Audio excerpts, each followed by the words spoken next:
Selamat malam, sahabat pembelajar di mana saja Anda berada. Kembali berjumpa bersama saya, Dewa, dalam program Face to Face with Dewa. Face to Face with Dewa adalah sebuah program talk show yang menghadirkan insan-insan Indonesia, di mana kiprah mereka sangat memberikan inspirasi untuk kita semua. Nah, untuk Anda yang belum mengenal Indonesia Belajar adalah sebuah media untuk belajar yang berisi motivasi, inspirasi, dan pengetahuan dari para narasumber terbaik Indonesia. Hadir dalam platform mobile aplikasi yang bisa Anda download di Google Play Store ataupun Apple App Store, dan Anda juga bisa klik website kami di indonesiabelajar.id. Dan Anda yang suka buka Instagram, Anda bisa follow Instagram kami di indonesia_belajar.id.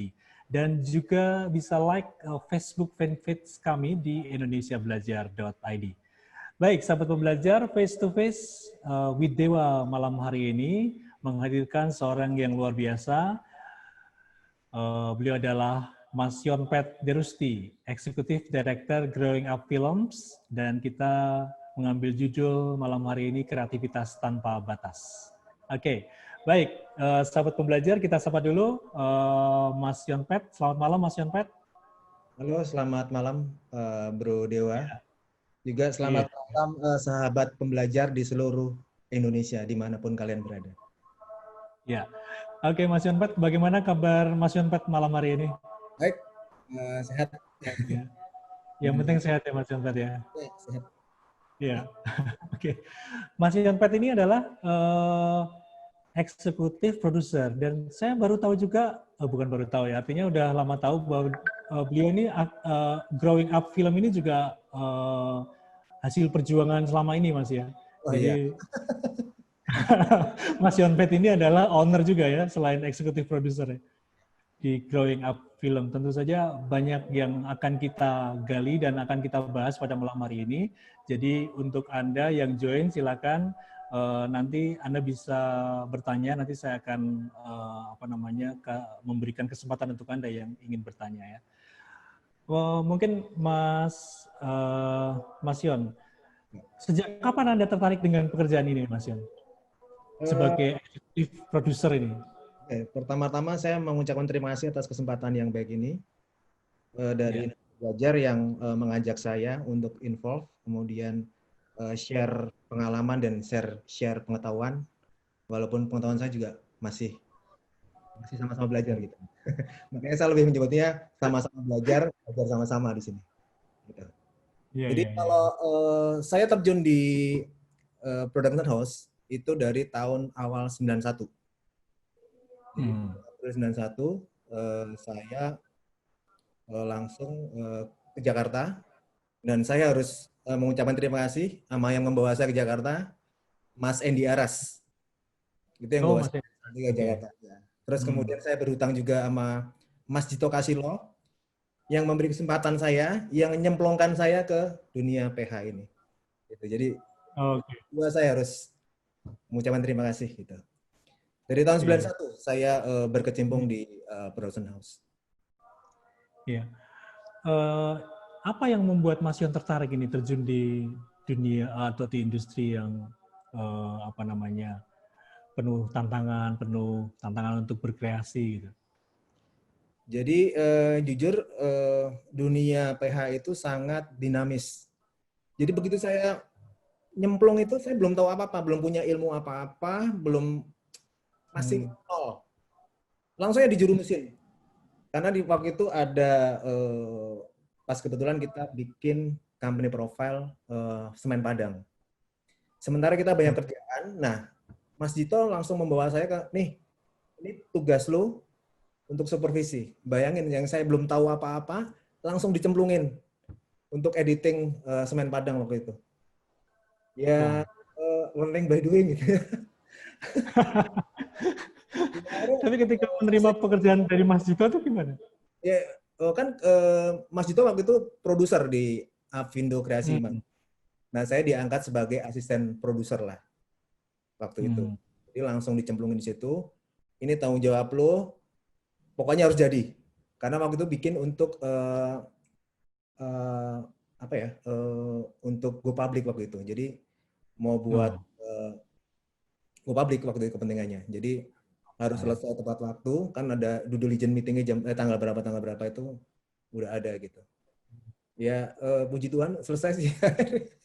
Tes pertama sama gitu. Iya, iya, iya. Mas, kalau eksekutif produser ini apa nih biasanya tugas-tugas utamanya? Nah, gini, mungkin saya akan share screen sebentar ya. Jadi kira-kira saya akan share tentang apa dan siapa eksekutif produser itu.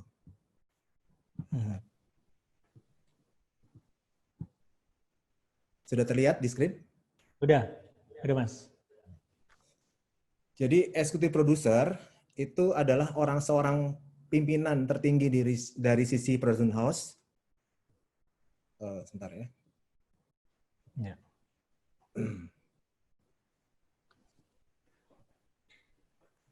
Screen-nya nggak kelihatan. Dia bertanggung jawab mulai dari perencanaan hingga sebentar Mas, ini enggak. Sorry, maaf. Ya. Nah, gini aja ya. Ya, oke. Jadi eksekutif produser adalah seorang pimpinan tertinggi dari sisi production house dalam sebuah proses produksi film iklan. Dia bertanggung jawab mulai dari perencanaan hingga pekerjaan film iklan tersebut dinyatakan siap tayang. Itu semua tanggung jawabnya eksekutif produser atau kita sebutnya EP lah gitu ya. Kemudian eksekutif produser ini dibantu produser dan asisten produser membawahi beberapa departemen, akan memastikan bahwa seluruh proses produksi iklan tersebut akan berjalan sesuai dengan perencanaan atau kesepakatan dalam pre-production meeting. Itu yang dikesepakatan dari 3 pihak antara klien, agensi, kemudian production house. Sehingga menghasilkan film iklan yang bermutu, mampu menyampaikan pesan, menjadi bagian dari marketing strategi dari sebuah produk. Itu kira-kira tugas-tugasnya. Ini tugas pokoknya nih kalau yang sekarang.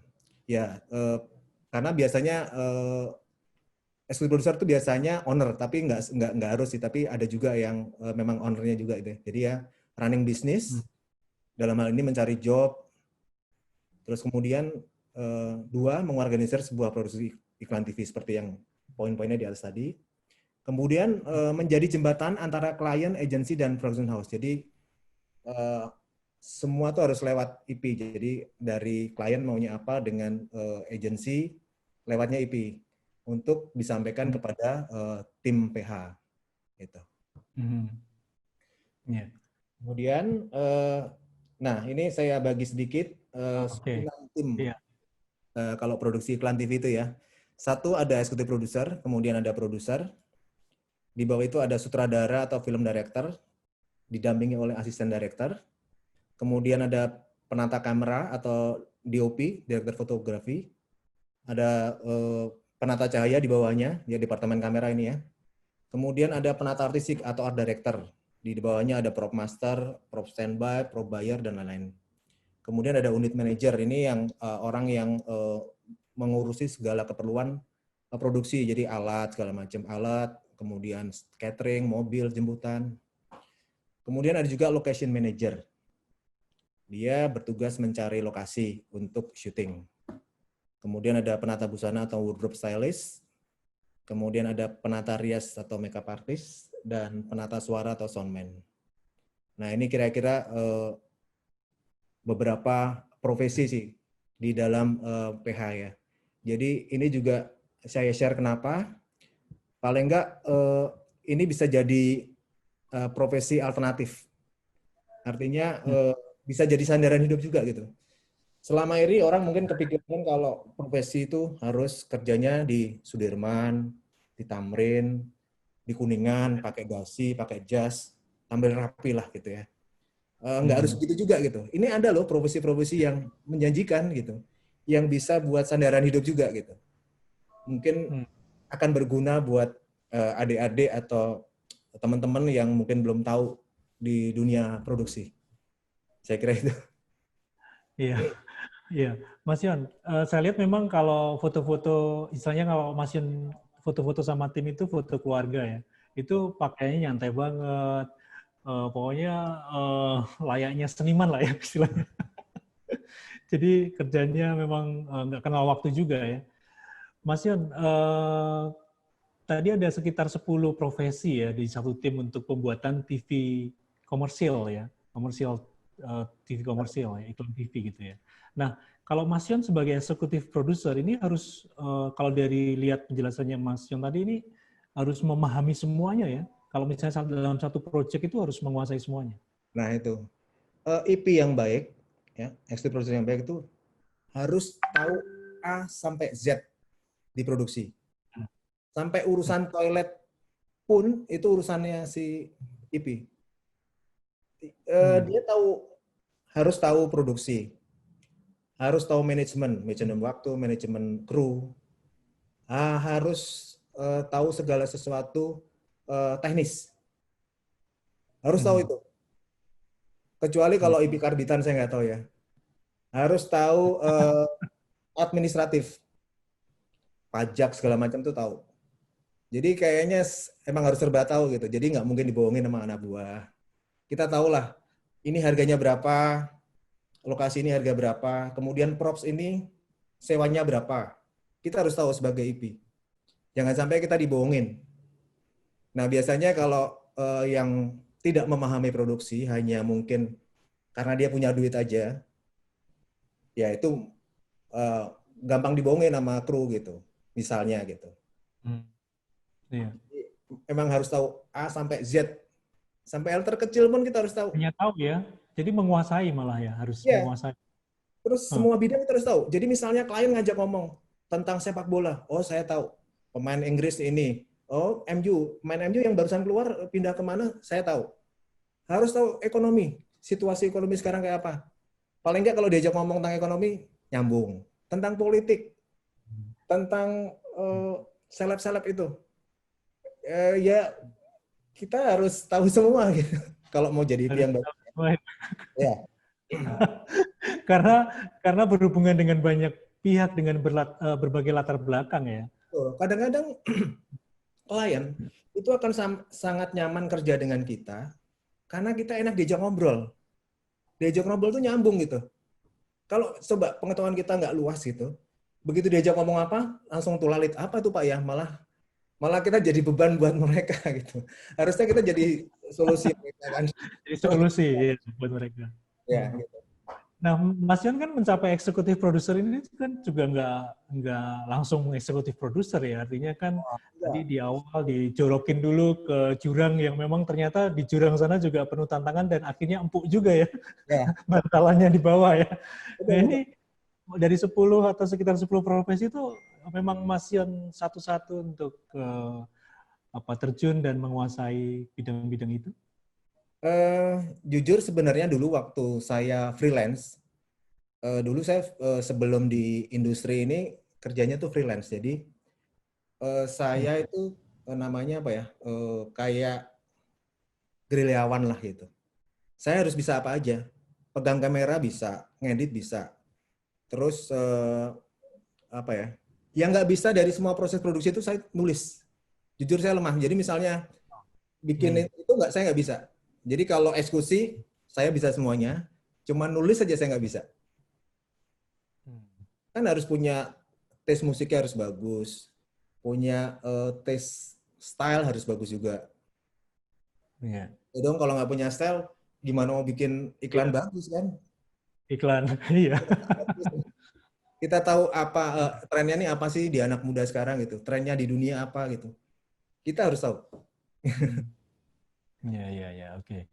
Jadi semua memang Mas Yon pernah menjalaninya ya, akhirnya memang menuju posisi puncak ini ya sebagai eksekutif produser itu kan posisi puncak di sebuah bisnis ya. Dari Bahkan bawah benar. ngepel kita jalanin. Gitu. Luar biasa. Ya, harus bisa. Kita kalau justru saya terjun kok misalnya tempat klien masih becek karena saya ambil pel, saya nggak malu, saya akan ngepel, saya akan nyapu. Kalau syuting pertama kali, syuting pagi-pagi nih, hari ini syuting. Pagi-pagi yang saya cek dulu adalah toilet. Apakah toilet itu layak buat klien-klien saya, buat agensi saya? Itu mungkin nggak semua orang melakukan itu. Saya karena basic utama jadi produser atau IP itu punya rasa untuk service. Harus bisa mau melayani. Ya kalau mental bos kan nggak mungkin. Iya. Kita harus jadi yang paling rendah di situ untuk bisa serve dengan baik ke klien, ke agensi. Gitu. Oke. Mas Yon, ini kan kalau Mas Yon tadi dari 91 artinya itu lebih dari 30 tahun ya, malang melintang di industri kreatif ya, dari sebagai asisten produser di Avindo, kemudian sampai di Inomaleo Film sebagai eksekutif produser juga ya. Nah sebelum akhirnya Mas Yon juga mendirikan production house sendiri yang ya Growing Up Film ini.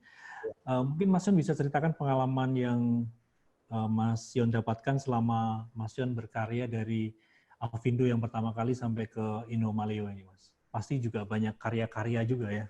Ya, betul. Jadi kalau yang di Avindo Kreasi hanya sebentar karena setelah itu mereka bubarkan. Jadi cuman dulu kalau pernah ingat ada TV program namanya Panggung Libels. Nah, itu kita yang bikin. Panggung Libels. Terus Oh, okay. kita banyak bikin corporate video, terus kemudian iklan tapi nggak banyak ya.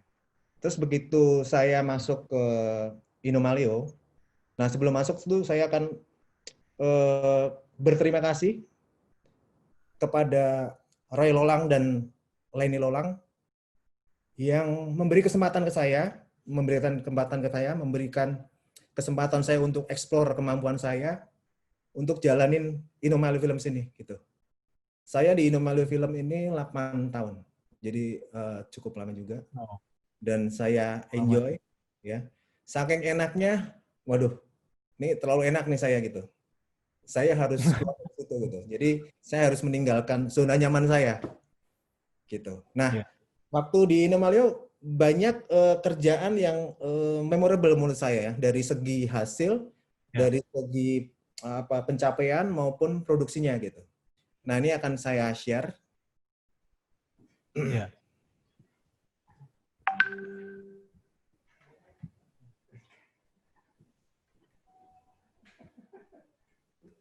Udah terlihat ya? Udah Mas. Ya, oke, ini yang satu dulu. Jadi iklan ini pernah mendapat penghargaan di Citra Pariwara, walaupun bukan gold ya, waktu itu bronze. Nomor 3 lah kalau gitu. Oh. Ya. Iya. Kamu pakai baju kotak-kotak, celana biru. Dina sering banget kecolongan. Pakai baju kotak-kotak, celana biru, atau baju biru, celana kotak-kotak.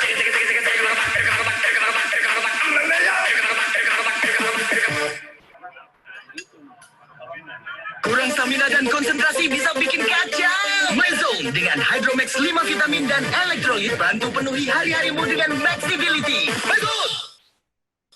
Nah itu cukup memorable ya.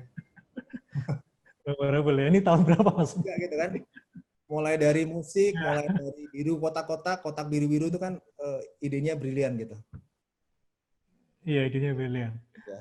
Nanti kita cari tahu nih bagaimana bisa nemu ide gitu ya caranya ya. Nanti mungkin bisa dijelaskan juga. Ya, yang pasti kan ada dari agency board. Kemudian dari agency board itu dikembangkan oleh director, jadi director shooting board. Jadi banyak dikasih lebih tajam lagi, misalnya di treatment di visualnya, kemudian treatment editingnya gitu, musiknya juga. Kalau kita dengerin tadi musiknya tuh biru kotak-kotak, biru kotak-kotak, biru kotak-kotak, biru kotak-kotak. Iya. Sampai segitu kita perhatikan itu. Iya. Oke, yang kedua ini pernah mendapat bronze juga di Adoy. Kemudian iklan ini pernah diputar di BBC London sebagai iklan yang menurut mereka lumayan lucu. Kita lihat ya. Oh, oke.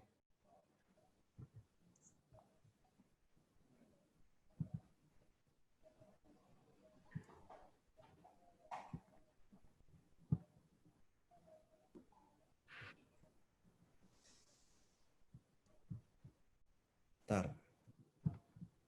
Ya. Ya, Mas.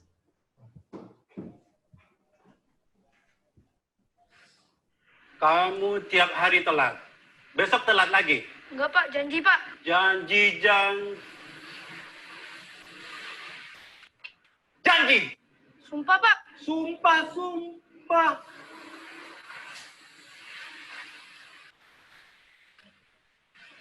Sumpah. Kalau itu kamu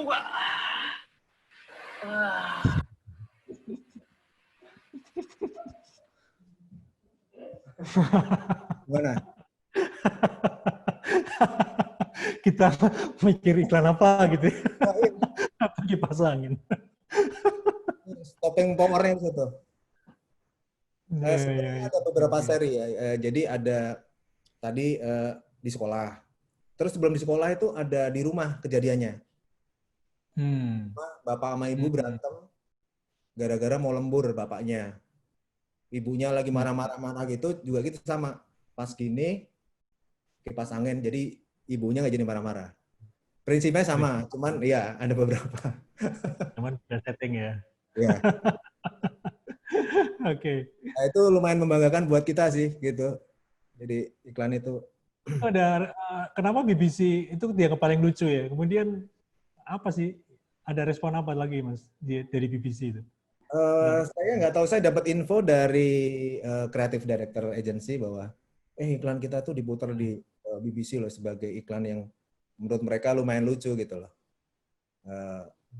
Kan kalau gitu ya, ceritanya simple kan, tapi pas waduh anjrit nih, orang berarti nggak tahu itu iklan apaan. Iya. Oke, saya akan share lagi. Ada lagi Mas? Ya.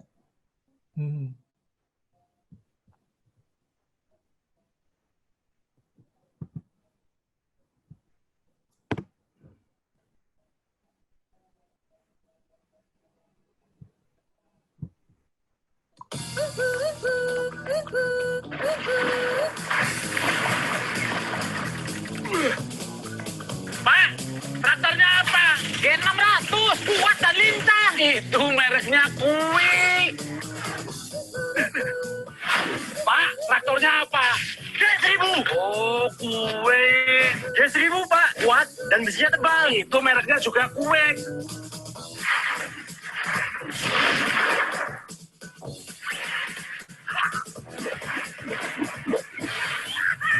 Loh.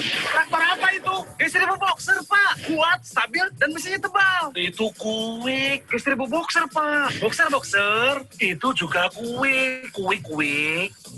Wah, semua pakai Kwik. Jelas bapak saya juga memakai daripada Kwik. Semua pakai Kwik. Semua hebat.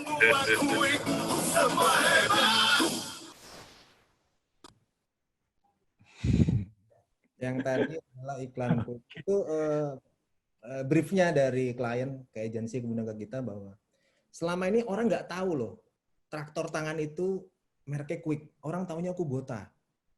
Padahal Kubota itu mesin.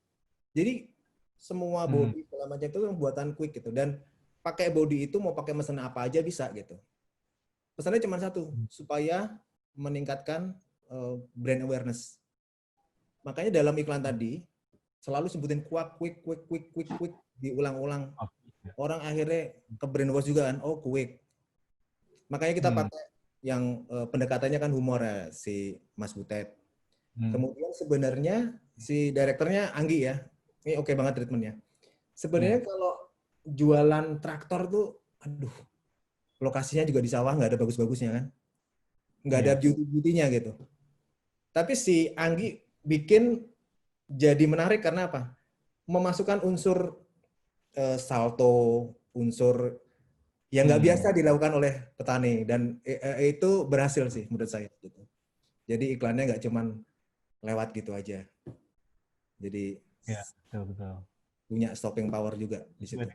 Tujuannya ya. Ya. Gitu. Ya. Nah. Oke. Ini saya satu terakhir ya, yang dari Inomaleo. Ya, oke. Saya kan cerita di depan.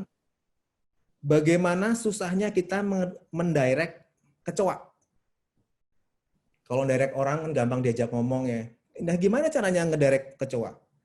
Jadi itu kalau nanti lihat di frame terakhir sebelum back shot itu, kecoa disemprot oleh kompetitor, yang satu oleh produk kita.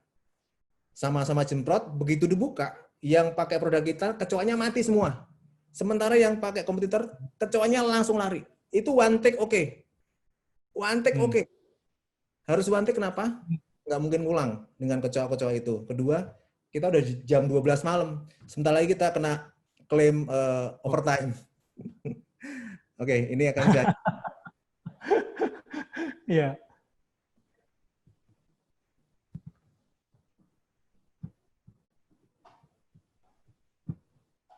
Hehehe, ayo, sabar penyakit. Kecoa sini makin kebal, gesit, jorok, sembunyi di mana-mana. Saya butuh bantuan sekarang. Tiga Roda Mortin Easy Reach. Tiga Roda Mortin Easy Reach. Dengan formula jitu terbukti efektif bunuh kecoa. Kini dilengkapi dengan Smart Sprayer. Kecoa sini cuma takut 3 roda.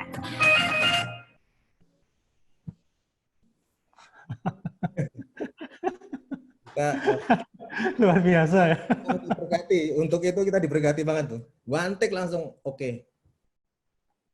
Langsung. Ya itu termasuk Apalagi dari kecoa ya.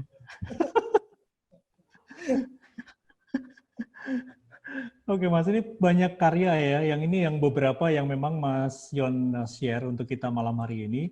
Karena ada memorable ya. Artinya ada cerita yang menarik untuk tadi disampaikan ya. Termasuk direct kecoa ini yang terakhir ini luar biasa.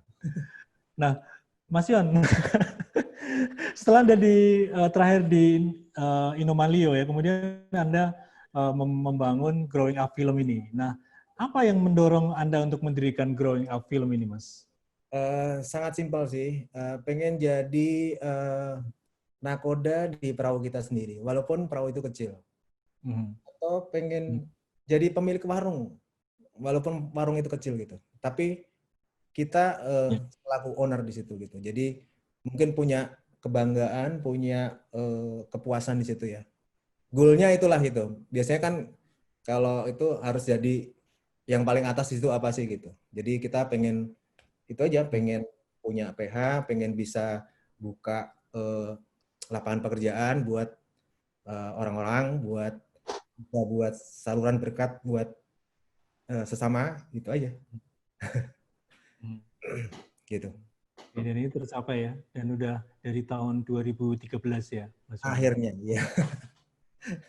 Akhirnya ya. Oke, kemudian apa nih alasan Anda menggunakan nama Growing Up? Growing up itu sesuatu yang tidak statis, sesuatu yang terus bertumbuh hari ke hari. Semoga demikian gitu. Jadi kadang-kadang nama itu membawa, emang bener ada efeknya nama. Percaya nggak percaya itu. Jadi memang terus bertumbuh gitu. Jadi nggak cuma statis itu aja. Yang tadi bisa buat berkat sesama gitu. Makanya logonya juga pohon gitu kan, warnanya hijau dan hijau muda. Kenapa itu? Biasanya sesuatu yang tumbuh kan dimulai dari yang hijau muda dulu kan, dari masih hijau muda terus akhirnya gitu filosofinya. Itu memang terjadi Mas ya, dari 2013 sampai tahun ini pun juga Amin. growing ya. Amin. Amin. Ya. Pasti untuk grow itu kan masih banyak tantangan nih Mas. Ya. Apa yang menjadi tantangan paling besar dalam membangun Growing Up Film dari 2013 ini Mas? Jujur, saya berangkat dari nol, nggak punya apa-apa. Saya hanya diberi kesempatan dari klien maupun agensi untuk membangun perahu saya sendiri. Mereka nggak kasih uang, mereka support saya untuk bisa mandiri. Ya akhirnya ada aja gitu. Sementara kalau kita terjun di bisnis ini, di industri ini, kalau kita nggak punya duit, itu nggak bisa jalan karena kita harus pre-finance dulu untuk produksi. Jadi ada yang syukur-syukur ada klien yang ngasih DP gitu ya. Kalau paling jelek nggak ngasih DP gitu, kita harus modalin dulu untuk produksinya gitu. Jadi puji Tuhan ada aja bisa jalan. Jadi pas waktunya butuh, pas ada. Pas waktunya harus bayar ini ada gitu. Jadi dari pertama yang ya nyodok sana nyodok sini, terus ya puji Tuhan dalam 3 tahun saya udah bisa mandiri. Gitu. Oke. Luar biasa juga ya. Jadi memang akhirnya 2020 ini semakin bertumbuh ya, dan sudah banyak buahnya ya. Ya, amin. Oke. Mas Yon, pencapaian apa saja nih yang sudah diraih oleh Growing Up Film ini? Sebenarnya kalau pencapaian ya belum ya. Kalau PH kan patokannya billing aja sih gitu. Jadi untuk capai yang mungkin kayak award gitu sih, saya sudah nggak mikirin lagi gitu. Paling billing aja. Paling nggak ya sebulan 3-4 job misalnya gitu. Minimal satu job 1 bulan harus ada gitu. Itu aja sih. Nggak muluk. Dan Growing Up ini udah di level grade mana nih Mas? Kalau saya lihat memang klien-kliennya big client ya. Ya kita sih Di Indonesia. di menengah ya. Menengah ke bawah. Menengah tuh enaknya bisa ke bawah, bisa ke atas gitu. Jadi kalau di atas itu biasanya udah nggak bisa ke bawah. Karena dia udah punya hitungan tersendiri, job gue tuh harus billingnya misal sekian per job gitu ya. Kalau udah di atas itu mau terjun ke bawah tuh agak susah gitu. Kalau di tengah, di golongan tengah ini masih fleksibel lah, bisa naik, bisa turun gitu. Saya di tengah-tengah aja sih, saya lebih suka di tengah-tengah. Oke, bisa fleksibel ya. Ya. Mas Yon, ini ada yang bertanya nih, masuk chat nih, ada Henry Hermawan dan Iqbal Ramadan. Pak Iqbal, mungkin saya bisa tanyakan karena ini ada kaitannya. Nanti mungkin Mas Henry juga sebenarnya pertanyaan sama dengan pertanyaan saya. Nanti bisa dijelaskan juga. Saya mumpung ngomongin soal Growing Up Film ini. Ya. Ini Pak Iqbal mau bertanya, gimana cara ngadepin klien yang menyebalkan yang banyak permintaan, sedangkan di kontrak tidak tertera kesepakatan dadaan. Bagaimana cara menolak hal itu? Nah, disinilah diperlukan fleksibilitas. Semakin Anda fleksibel, Anda akan semakin disukai oleh klien maupun agensi. Ya walaupun dalam hati kecil, aduh gila nih. Tapi sebagai klien kita harus serve kan, harus gimana caranya klien puas kerja dengan kita sehingga besok repeat order gitu. Dalam hal ini itu udah saya buktikan bahwa saya nggak pakai marketing, bukannya sombong ya. Saya lebih lebih ini ke klien-klien lama aja. Ya klien-klien langganan aja. Jadi misalnya pernah syuting sama saya, dia punya teman, saya direkomend, udah hubungin Yonpet aja. Gitu aja. Jadi saya kok nggak marketing, kerjaan, saya nggak pernah itu gitu. Jadi saya maintain yang sudah ada aja dengan tambahan-tambahan baru karena mereka satisfied dengan pekerjaan kita gitu, pekerjaan saya gitu. Ya mau nggak mau sih ditelan aja sih gitu. Kita harus bisa ditolak ya, maksudnya juga bisa menolak ya kita ya. Ya kecuali memang udah berat banget, nah ya udah kita harus ngomong baik-baik gitu. Tapi kalau kita bisa lakukan, bahkan saya sering rugi dikit nggak apa-apa lah. Saya akan serve untuk klien saya akan memberi kepuasan ke klien maupun agensi saya gitu. Mungkin matematik tuh atau hitungan mungkin bisa saya kesampaikan sedikit ya, gitu. Asal nggak banget ya. Kalau banget saya akan juga bicara terus terang gitu.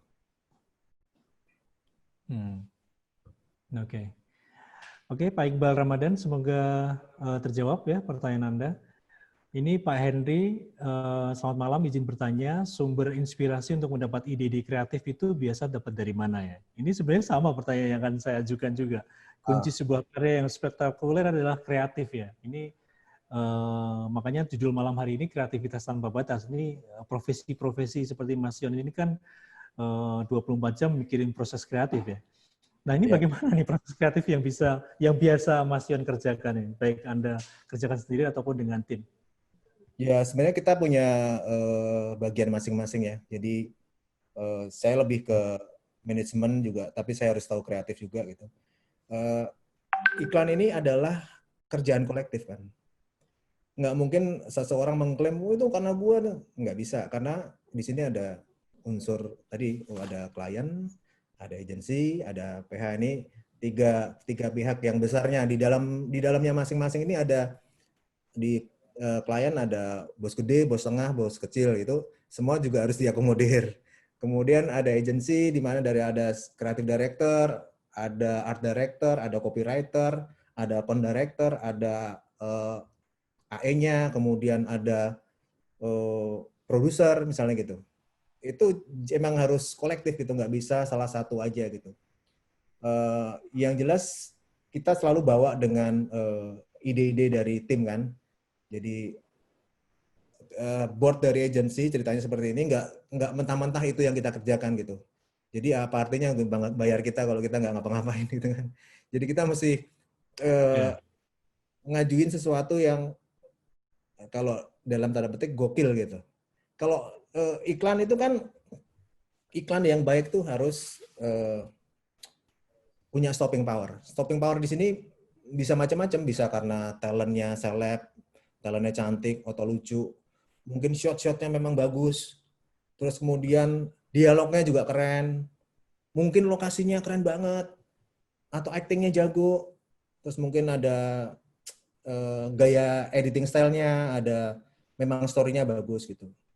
Jadi selain stopping power tadi, harus catchy iklan itu. Kemudian jangan lupa bahwa iklan itu juga harus menghibur. Kalau nggak menghibur, 3, 4, 5 detik pertama langsung di remote tek ganti. Jadi udah selesai itu udah. Orang nggak bakal lihat lagi.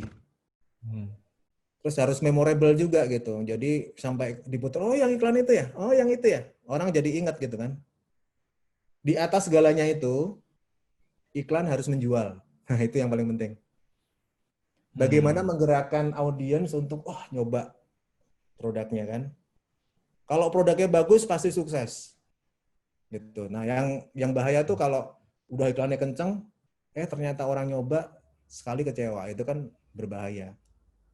Walaupun iklan bukan satu-satunya ya, kan ada banyak faktor kesuksesan sebuah pemasaran produk gitu. Produknya. Ya. Nah, proses kreatif yang biasa Mas Yon kerjakan ini mungkin bisa di-share ya. Kita pengen belajar juga nih bagaimana proses kreatif yang biasa Mas Yon dan tim lakukan ya.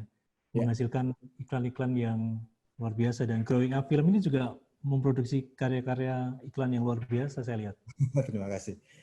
Oke, ini ya. Iklan ini adalah iklan Bakti. Bakti adalah bagian dari Kominfo. Jadi Bakti itu tugasnya dia bikin BTS di daerah-daerah terluar Indonesia, di perbatasan sama Leste, kemudian perbatasan sama Papua Nugini, perbatasan mungkin di Aceh sana. Nah, selama ini orang tuh nggak tahu Bakti itu apa sih gitu. Jadi waktu briefnya juga gitu, pengen audiens tahu tentang Bakti gitu. Nah ini saya akan share. Terus perlu saya sampaikan juga bahwa di sini kita nggak pakai agensi. Jadi langsung dari klien, tim kami harus bikin kreatifnya. Jadi kebetulan tim kami ada bekas creative director, terus kemudian copywriter. Jadi bisa kita kerjakan sekalian. Oke. Ya. Ini yang Bakti tadi. Dimulai dari brief dari klien ya, dari klien pengennya apa segala macam. Terus kemudian kita datang udah langsung dengan namanya storyboard ya. Jadi sebelum kita shoot, sebelum kita memproduksinya, kita akan bikin shooting board-nya. Ini board ini adalah sebuah acuan ya. Ini Bakti untuk divisi Bakti 120 second. Di dalam storyboard ini yang namanya storyboard itu ada ceritanya, ada detailnya. Sampai pergerakan kamera pun juga ada. Jadi misalnya opening scene kamera follow from back, jadi dari belakang, kemudian seorang petugas berjalan menuju. Jadi ada ceritanya di sini, ada detail-detailnya. Terus jadi kita juga waktu shoot itu juga harus ikutin ini sebagai guidance kita, sebagai koridor kita nggak boleh lepas dari ini. Karena ini udah merupakan kesepakatan dari beberapa pihak, dalam hal ini klien dan PH. Klien ya. Ya, untuk untuk memenuhi ekspektasi klien, membuat Bakti ini jadi orang tahu jadi Bakti ini apa sih gitu. Ini kebetulan kita syutingnya di Atambua. Sebenarnya kita ditawarin waktu itu mau di Alor nggak? Milih aja Alor atau Atambua. Terus setelah kita survei, Alor itu hanya laut dan pantai. Setelah kita lihat Atambua lebih variatif ya, daerahnya lebih variatif. Kemudian ada gunung, ada lautnya juga. Terus scenery-nya luar biasa. Kayak di Eropa gitu, kayak di savana lebar gitu. Terus akhirnya kita putuskan di Atambua. Nah ini kita semua kru dari Jakarta, semua talent juga talent utama dari Jakarta. Selebihnya kita melibatkan putra daerah. Terus dari sini juga kita bikin musik, memakai musik daerah asal dari suku, namanya apa? Saya agak lupa. Salah satu suku di Fulan Vehan situ. Ini tentang perjuangan karyawan Bakti untuk mendirikan tower, menghadirkan sinyal untuk membuka keterisolasian ya penduduk di sekitar. Yeah. Nah ini shooting boardnya gitu ya kira-kira ya. Nah terus setelah shooting board ini kita pre-pro-kan, kita perdebatkan, terus akhirnya disetujui, terus kita akhirnya ke syuting. Kita syuting kira-kira 5 hari. Sebelumnya kita reki itu untuk cek lokasi itu sebelumnya 6 hari karena jarak antara satu lokasi ke lokasi lainnya itu lumayan jauh dan lumayan perjuangan juga jalannya. Terus akhirnya ini namanya offline cut Bakti. Jadi offline setelah syuting itu kita bikin editing dibagi 2, offline dan online. Offline dalam hari ini hanya menyambung-nyambung gambar. Jadi struktur ceritanya itu di offline. Kita boleh rubah dari ini dirubah. Oh ini kurang, ini shotnya ada yang lebih padat lagi nggak atau lebih lebar lagi nggak? Nah itu waktu kita di offline ini, sesi offline ini kita untuk membentuk struktur cerita. Kira-kira setelah offline-nya seperti ini. Saya akan share. Nah, jadi untuk offline ini gambarnya masih mentah. Kemudian audionya, vokal narasinya juga masih pakai guide. Jadi masih pakai belum VO talent. Kemudian banyak yang masih kosong kayak interface handphone, interface komputer juga masih pakai green screen gitu. Nanti kita bakal kompos di online. Ini kita offline dulu ya. Kita lihat. Ya, oke.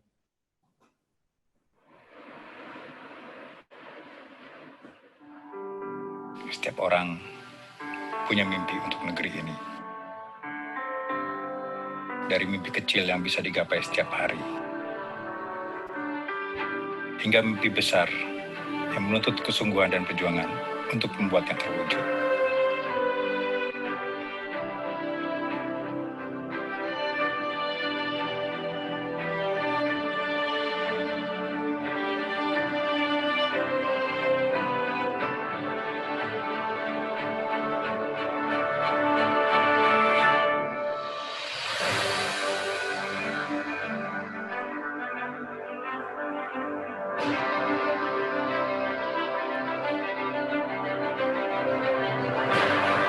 Lihat mimpi-mimpi itu, mimpi-mimpi kecil yang kelak akan menjadi harapan besar negeri ini.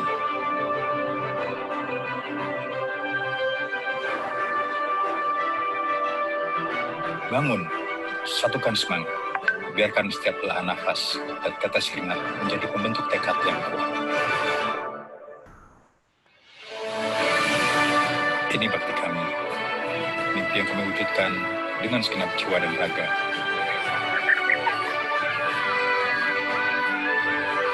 Buka jalan, hadirkan harapan-harapan baru. Membangun dari tepi batas. Merangkul mereka yang terpencil di daerah terluar Indonesia. Menghubungkannya dengan harapan dan kesempatan. Ini bakti kami untuk Indonesia.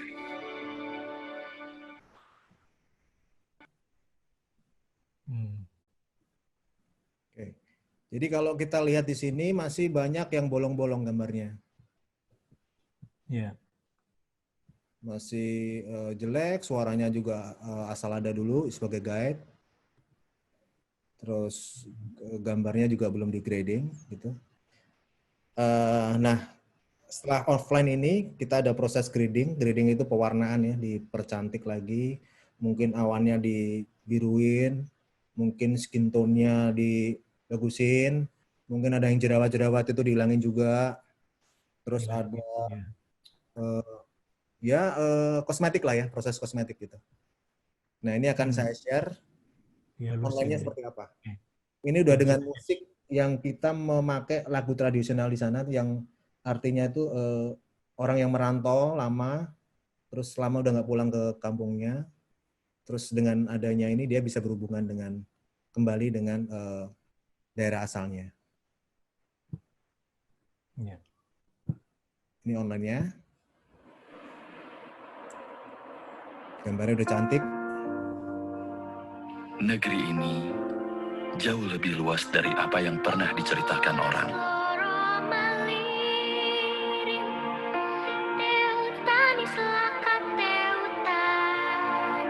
Tantangan alam yang keras,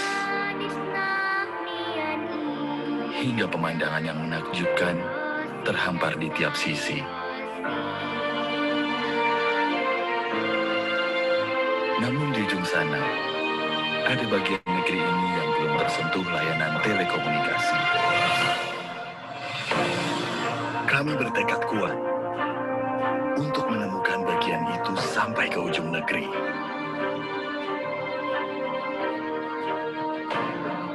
Tempat di mana banyak harapan menanti untuk diwujudkan.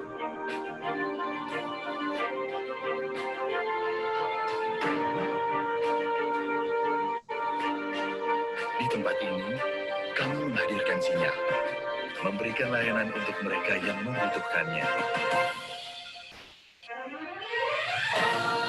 Ini bakti kami. Bakti yang kami lakukan dengan segenap jiwa dan raga. Buka jalan, hadirkan harapan baru. Melayani mereka yang belum terlayani. Menghubungkannya dengan berjuta kesempatan dan harapan. Ini bakti kami untuk Indonesia.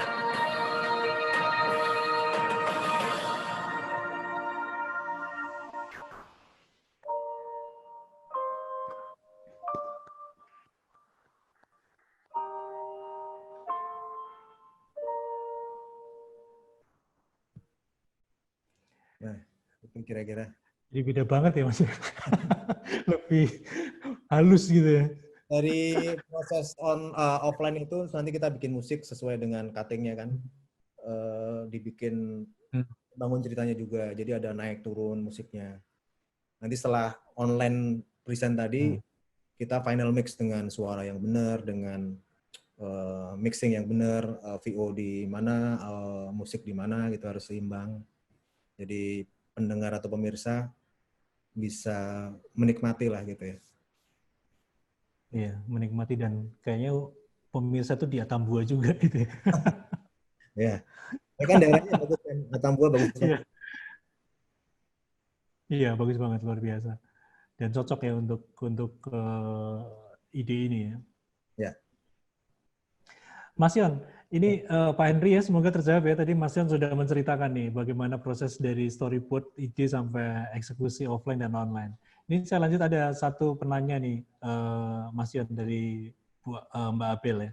Selamat malam, mau bertanya Pak, berapa lama waktu untuk melakukan brainstorming kreativitas saat penggarapan iklan dibuat? Melihat banyak sekali iklan yang sukses Pak.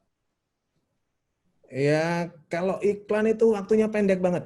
Jadi proses produksi itu dari job confirm sampai delivery itu antara 2 sampai 3 minggu. Jadi kadang-kadang kita dapat job confirm sekarang. Itu dalam 3 hari atau 4 hari kita udah first pre-pro. Jadi sebelum kita syuting itu ada first pre-pro. Ya, tadi kita ajukan semua storyboard. Nah, jadi dalam hitungan paling semalam 2 malam harus udah ketemu shooting boardnya seperti apa gitu. Nah, dari first pre-pro itu kita meeting kan, mungkin ada diskusi, ada masukan, ada ini nggak perlu, ini perlu ditambah. Kita balik lagi namanya final pre-pro. Nah, itu koridor kita buat syuting. Jadi misalnya pun klien nggak datang waktu kita syuting nggak apa-apa, karena kita punya koridor itu, punya guidance. Mulai dari wardrobe-nya, dari baju, dari lokasi, dari art, dari frame shoot-nya, gitu. Jadi pendek banget kalau iklan. Oke. Harus cepat kalau iklan. Apalagi zaman harus cepat ya. Ya. Ya. Apalagi Mas? Mungkin bisa dilanjut. Apalagi zaman dulu iklan telco itu kan dia saling membalas tuh. Provider A gratis berdua. Oh, gua ganti. Gratis satu keluarga. Gratis sepanjang tahun. Nah, itu saya banyak pengalaman bahwa kita syuting berurut 3 hari itu harus sudah selesai TVC. Terus baru tayang seminggu diturunin. Kenapa? Karena kompetitor udah ngomong kayak gini, kita harus lebih dari. Wah, itu gila. Zaman perang telco dulu. Ya, saya ingat tuh dulu balas-balasan ya. Sekarang selesainya kemarin. Pesan sekarang selesai kemarin. Oke. Mas Yon, ini kalau ngomong growing up film, ini cita-cita apa yang belum tercapai nih Mas dari growing up film ini yang di benak Mas? Mungkin masih jauh juga ya, mungkin belum sesuai harapan, mungkin masih kurang ya belum berpuas diri sih. Artinya tetap aja saya punya target juga gitu kan. Tapi mungkin saya tidak bisa share target saya. Kita tetap akan proses terus berkembang gitu. Ya.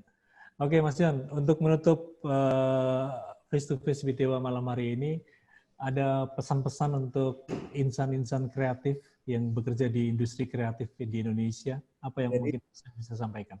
Ya, pesan saya mungkin kita tahu semua sekarang kondisinya lagi seperti ini, kondisi yang tidak terduga dan tidak diharapkan oleh semua pihak itu.